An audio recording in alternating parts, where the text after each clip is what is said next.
97.3 ESPN presents The Sports Bash with Mike Gill. It's time for Football at 4 with 97.3 ESPN.com's Andrew DiCecco. Powered by the Inside the Birds podcast. You know, we recognize the ability of the roster that's put together right now. And I think we have the ability to do something really special with this group, but it's going to take a lot of hard work. Now, live from inside the Matt Black Kia Studios, it's Football at 4. Football at 4 is powered by the Inside the Birds podcast, and it is brought to you by PlaySugarHouse.com. Sign up now. They'll match your first deposit up to $250. Tonight, it's Eagles and Seahawks. We got matchups to watch, storylines galore. Andrew DiCecco is here for Football at 4. See what I did there? Some sort of rhyme. I didn't even try to do it. It just kind of came out that way. It flowed. Andrew DiCecco. Let's bring him in to the Boardwalk Honda Hotline as we get ready for the Eagles and Seahawks with a ton to dive into. Andrew, hope your Thanksgiving was well, my man. How are you? Good afternoon, Mike and Hunter. How are you? I'm doing well, and I hope both of you guys had a safe, healthy Thanksgiving. We sure did. It's good to have you back as we get ready for this game tonight. A couple matchups to watch we will get into when we look at this one, but let's get into some of the storylines around this team. One, the decision about Jalen Hurts, that he's gotten more practice time and that there's a possibility that we could see him more. I don't know how this works out well for the Eagles other than, hey, Hurts plays pretty well, and then they have to make a decision moving forward here. But what is your take on the reports that have come out suggesting that Hurts is getting, a bigger role in the offense potentially starting tonight? Well, all signs point to Carson having to take a back seat if Jalen Hurts plays well. I mean, I've always been of the belief that Jalen should be given a series to really show what he can do versus these gadget plays that don't really seem to have they don't really give the offense really anything. I thought that he really deserved the chance given Carson's struggles. Now, tonight, if he plays well, then I think all of a sudden it presents a whole different set of problems. And I think that when you look at Carson, he might need some time on the sideline to recalibrate, look at the game from a different perspective, and hopefully get back out there next week and attack practice differently and be the quarterback that he has been for much of his career here in Philadelphia. Right, and obviously this looks to me like a situation where, hey, the season's off the rails. We've got to play Hurts more because Wentz is struggling so much. But I don't know about you, Andrew. Do you see any scenario where they put on the big boy pants and make a decision to say, you know what, Carson, we've made a decision. Jalen Hurts has passed you on the depth chart. I mean, the contract says they cannot do it. Yeah, the contract says they can do it. But what I think will happen is if Jalen comes in tonight and plays well, then it's going to be interesting to see how Carson responds in practice this week. Does he take a different approach to practice? Is he fired up? Are you seeing the Carson Wentz of old that kind of signifies, okay, we're going to move forward with Carson this week? He seems to have gotten the message. Or is it going to be another thing where we put him out there, he doesn't perform well, okay, we're going to sit you down again for an extended period of time now, and now Jalen goes in. I still think that they need, regardless of what Jalen Hurts does tonight, they got to move forward with Carson Wentz because of his contract says so, but also there's going to be some wholesale changes here, Mike, and then you really want to see what he looks like with those changes. Do you think that Doug noticed that Seattle has the worst pass defense in the NFL and decided, maybe this is a good opportunity for Jalen Hurts, considering he only has 2 pass attempts in his 31 snaps? Well, timing is everything, Hunter, and I think right now it's sort of lined up that way. I do think that it was going to happen inevitably this week regardless because, one, you need to see you need Carson to take a step back and view the game differently from a different perspective because it's just not – they're trotting him out there every week and the results are the same. That's the definition of insanity, right? And I do think that you need to look at a bigger picture. You need to see – the Eagles need to see what they have in Jalen Hurts towards the end of the season because where they're sitting at right now, the top 8 pick, you may need to get a quarterback if you realize that he isn't the guy. So I think that you need to get an extensive look at him to see what you really have moving forward. Well, hold on a second here. Now, you just said something that perked my interest. Yours in the top 8. You said talking about picking a quarterback. You have one signed for $168 million and whatever you got to still pay him, whatever his cap hit is. You drafted one in the second round last year. now you a top 8 pick, you're thinking about taking another quarterback? Is that a possibility? I certainly wouldn't take it off the table, but they need to see what they have in Jalen Hurts first. Otherwise, you go into the 2021 season with a quarterback in Carson Wentz who really hasn't performed to standard, and then you have a large question mark in Jalen Hurts. I think Jalen Hurts, in my opinion, I think he's going to be a good quarterback in the NFL, but the Eagles need to see that transpire onto the field and see some sort of, okay, we know what we have in Jalen, we can move forward with him comfortably. All right, so what if Wentz plays well tonight and Hurts never sees the field? I mean, then that's the best case scenario. Right, that's the best case scenario. But that's why this report is so odd to me, is that what are they going to force feed Hurts? Do they have scripted plays ready for him to go? It just seems that it's just such an awkward situation. I mean, I don't understand why, hey, guess what? We're going to play Hurts more. Like, there just doesn't seem to be any win situation for them. If he plays well, then you're going to have people asking for him. If Wentz doesn't play well and you play Hurts, you didn't play him enough. I mean, it just seems that this is a no-win situation for them. Yeah, it is a no-win situation, and my approach would be to play Carson Wentz the entire game. Playing Jalen Hurts for a little bit of time, splitting the snaps or whatever it is, that's not going to benefit anyone. If you're going to go with Hurts, then start Hurts. If you're going to stay with Wentz, then keep him in the lineup. I don't necessarily think that swapping guys in and out of the lineup, that's not going to be good for Jalen Hurts' growth, nor is it going to be good for Carson Wentz's psyche and possibly team morale. Right, and then you're in a situation where what if the Hurts kid plays well and then you're not going to play? It just seems that I don't know why they would do this to themselves, but they have a messy situation going on because let me ask you this. Is there any scenario Sal Powell earlier said if the Eagles win 3 or 4 games, he doesn't see Doug surviving that. So is there any scenarios here where they would just say, look, we're starting over. We're getting rid of the quarterback. We're getting rid of the coach. We're getting rid of the GM? Because it didn't seem like a couple of weeks ago that we felt that things would be that drastic. Right, and I agree with Sal Powell. I don't see a way where Doug can survive a 3 or 4 win season. I don't think that they move on from Carson Wentz. I think that they're going to move forward with him. Now, I do think that if they really struggle at the end of the season, the team looks relatively lifeless, and you're not getting the elevated play from anyone, and people keep regressing. I do think that they're going to move on from Carson Wentz and from Howie Roseman and have a clean slate with the quarterback. That's kind of the way that I see things shaking out. Is it possible that Doug is being forced to maybe use Hurts more? I know that on Chris Long's podcast, he brought up the relationship between Carson Wentz and Jeffrey Lurie, so maybe it's not coming from Lurie, but Howie Roseman, there's been conversations about him having impact on who dresses in the 53-man roster on game day and things of that nature. I just wonder, I'm trying to look at every possible path. Mm-hmm. Is it possible he's being forced a bit to maybe utilize him more because, well, they valued him in the second round?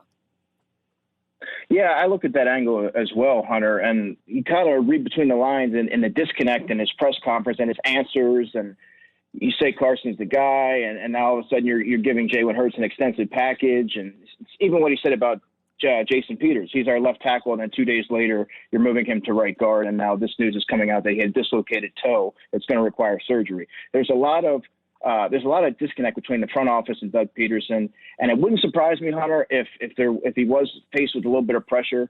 I mean, even in the early season activation, that kind of raised the red flag to me that maybe he was being being forced to activate Jalen Hurts early when he really wasn't really ready to have a package. I believe it was in week 2.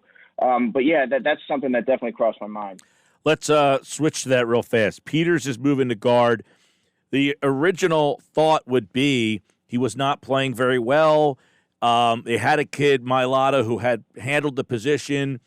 Many people thought they should have just made this move when Peters was ready to return. Peterson had kind of said, no, he's playing well. So why are you moving him? Well, Lane Johnson got hurt. Well, and today it's revealed, well, he's got a dislocated toe, a broken toe he's been playing with, that he's going to continue to play with this. So why did they move Jason Peters to right guard? And should they have played him at tackle? Should he be playing at all? Well, if you remember the conversation that you and I had before the season, we both agreed that Jason Peters at right guard would be a good addition for the offensive line, just from his standpoint of he's 38 years old.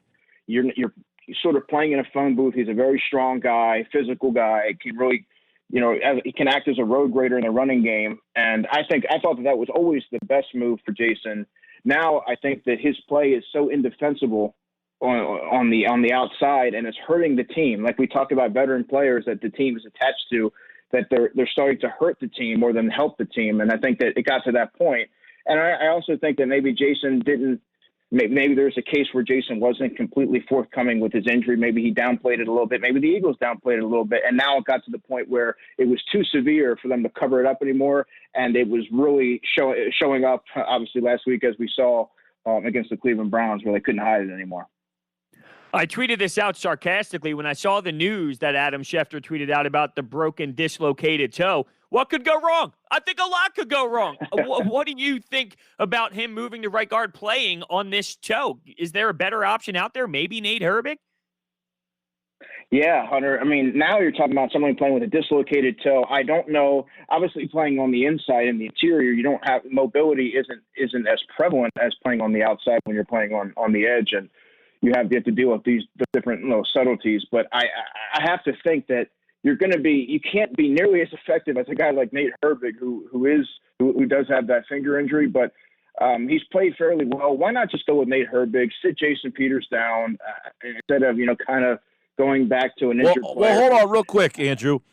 I would agree, but 2 weeks ago they told us that Sue Opeta had outperformed Herbig. I don't know how quickly Nate Herbig could have fallen out of favor with his coaching staff, but I like Sue Opeta going into the 2019 draft, and he has some qualities. But Mike, Nate Herbert's clearly outplayed Sue Opeta. I believe that the word that Jeff Stoutland used was Sue Opeta has been playing outstanding. That's not what we saw on the field. What they saw and what we saw watching the game as objective observers were two entirely different things. And I know that Nate Herbig isn't the most athletic lineman. That's not he doesn't really fit the mold of what Jeff Stoutland likes. He's more of a guy that's going to generate movement in the running game. Is not going to get to that second level, climb to that second level with it doesn't have that athleticism. But I mean, he's played fairly well. And when you're looking at an undrafted player like him, he's exceeded expectations. And you've already shaken up the line so many times. Why not just stick with someone who's proven that he can do it at a decent level? Yo, believe me, I was shocked to hear that was the reasoning, that Opeta had just passed him, because I thought Herbig, of all the guys, seemed like, okay, he's not anything special, but he just competes. And that they liked him. They liked him enough that he played right guard out of right field to begin with. It was like, hey, this kid Herbig's going to play right guard. You're like, why the heck did Herbig start over Pryor? Remember week 1, that was the conversation, and he was terrible, had a rough day, and then he kind of settled in to the point that they trusted him the most to move him to left guard to make Pryor feel more comfortable at right guard. So it was totally that they trusted this guy, and then all of a sudden Sue Opeta jumped. It was ridiculous how they've handled this whole situation, but Mailata's going to play left tackle. They're going to have – now, I was surprised at this. Let me get your thoughts, DiCecco. They're going to play Pryor at right tackle over Driscoll. That's another thing, Mike, that I wanted to address on today's show. Jack Driscoll has proven – I believe he started week 1, if I recall correctly, and he held up all right. And I thought that he showed signs of a player that's worth developing for the future. Certainly, he showed me more than what Matt Pryor has shown me this season. Matt Pryor has struggled at tackle. He struggled at guard. He is what he is. He's a rotational player. He's a fringe roster player. He probably won't be here next year. He shouldn't be here next year. Jack Driscoll is a player that could factor into the equation moving forward. I think ultimately his role will be as a guard versus a tackle. So to not go to him right now when you really want to evaluate and he's outperformed Matt Pryor is another puzzling decision. Yeah, what scares me is we're saying that about 3,000 different things with this football team. A lot of things are just not adding up. Now, how concerned should we be about Kelsey's injury? Now, I know he's a Warrior and he'll play through anything, but it seems like it might be getting to that point where you should be concerned with his play because, he could barely strap up his helmet last week.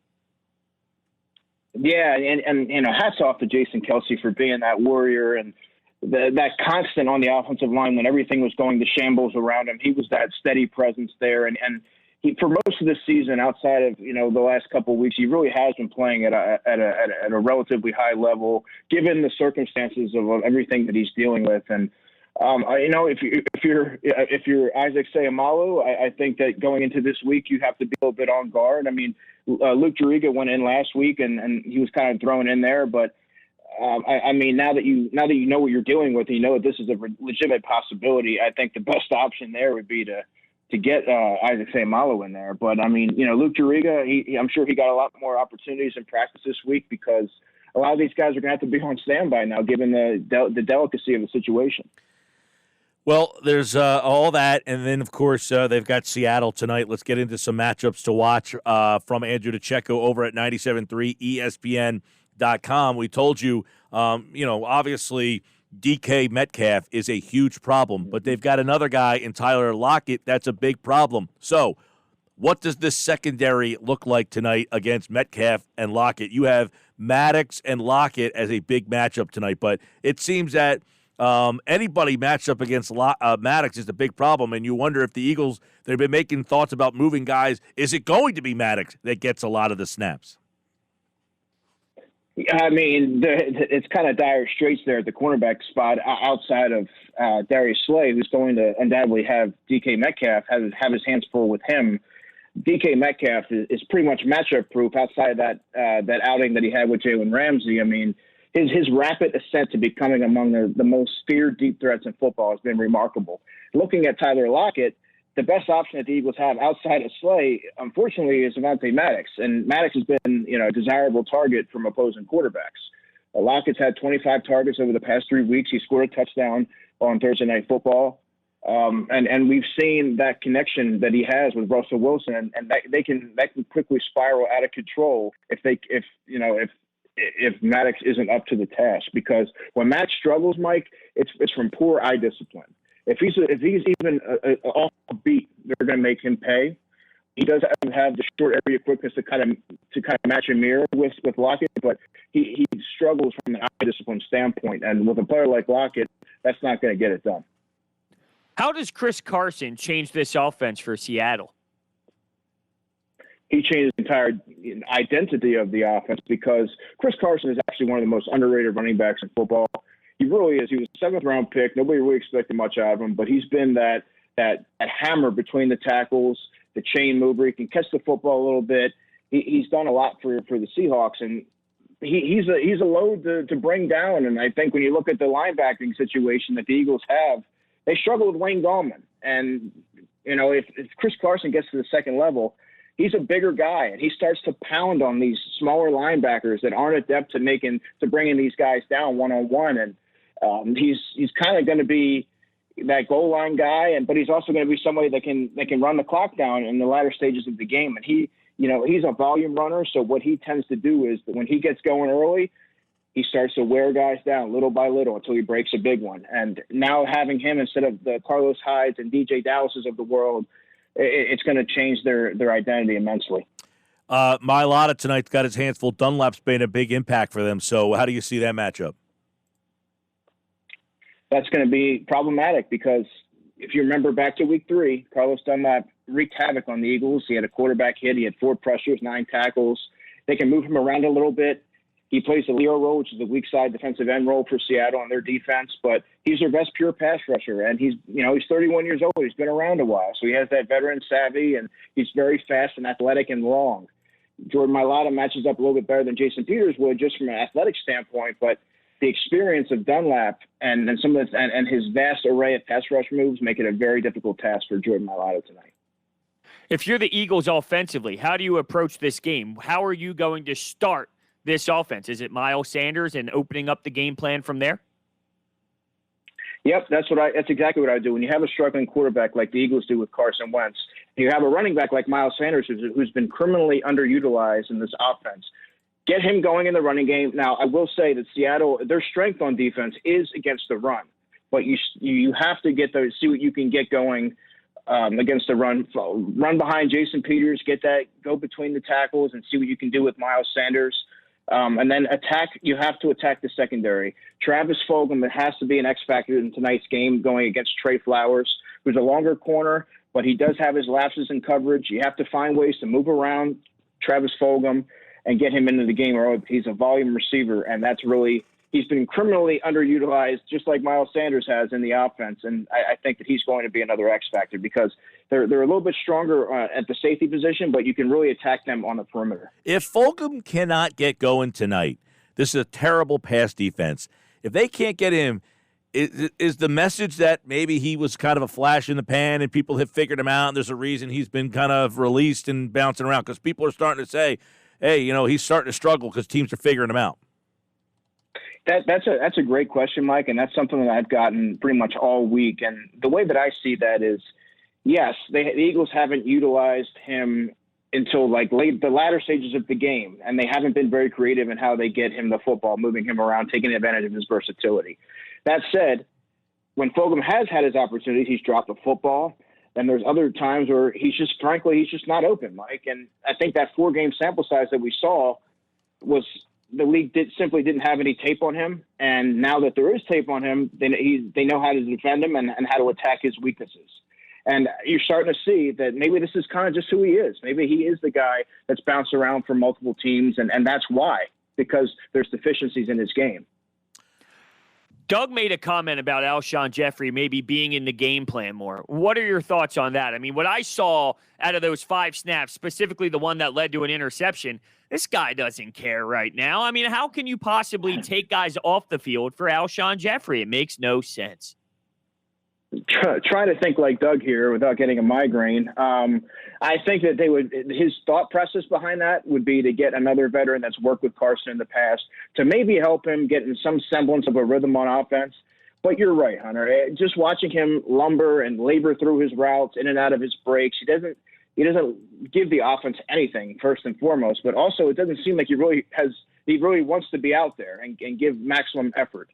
I think that you'd be better suited in, rolling out a guy like John Hightower, chucking up a deep pass and try to really stretch and take advantage of that for a secondary versus having a guy out there who's kind of just laboring through his routes and just seems disinterested. Give me a guy tonight that the matchup favors Philly that can help them win the game. I think you can take advantage of Dallas Goedert down the seam, and I think he needs to be someone that you utilize. I also think that Richard Rodgers is going to continue his hot streak as well. If the offense is to get on track, I think he's going to kind of surprise some people and make some plays again. All right. You can check out more on tonight's matchups, Eagles and Seahawks, 97.3 ESPN.com, Andrew DiCecco. And you look at tonight's game, it's not a must-win situation. If they lose, they're still in play for the division. And we've talked about, Doug Peterson, it sounds like now he's got to start winning some games. It's not like, hey, let's get a draft pick and Doug's going to be fine. Sal Powell said earlier, he can't survive possibly a 3- and 4-win season. So he has got to start chalking up some wins, show ownership that I can still resonate with this group of guys. So, Andrew, tonight, is this the night where we say, where has that been all season? Or is it more of the same? Unfortunately, Mike, I think that if we're going to say that, I think we would have said that a couple of weeks ago, not now when their backs are against the wall, really, and they're pretty much on their last. He seems to be like on the days are dwindling here, and you kind of see his demeanor in his press conferences. Like he seems to know that the end could very well be near, and I think unfortunately it's going to be the same lackluster, stale offense that we've seen throughout the season. All right, he's Andrew DiCecco, DiCecco NFL tonight. Eagles and Seahawks, and of course, he, like all guests, appeared via the Boardwalk Honda Hotline. Andrew, thanks, pal. You got it, guys. Take care. All right, there you go. He likes Seattle tonight and likes them pretty handily. If you go to InsideTheBirds.com, the Inside the Birds podcast tonight, the pregame show starts at 5 o'clock. Andrew has Eagles losing tonight 31-20. That is his pick over at InsideTheBirds.com, and you can check out his matchups to watch in this game at 97.3 ESPN.com. Andrew DiCecco at 97.3 ESPN.com.